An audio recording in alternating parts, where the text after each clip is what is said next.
as a documentarian, I know Pac's been Yeah. your kind of bread and butter, but is there another Yeah. artist, if you had everything, like, studio footage, unreleased tracks, journals, that you would just love to explore just in general, not necessarily I'd about love, a trial? I, I fully want to go into Biggie. I fully want to go there. I was lucky enough that Russ Poole, who was the lead investigator for Biggie for a long time, he was a good friend of mine, became a very dear friend of mine. And when he died, he left me boxes and boxes and boxes of his investigative material.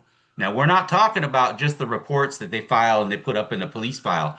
We're talking about legal pads in his own handwriting, dozens and dozens of legal pads where he would write out his thoughts about things and where he was going at one point or another, and a question he'd ask himself as he was writing it down. Not a lot of computers back in those days, so you used the yellow pad and you'd write and write and write and write and write.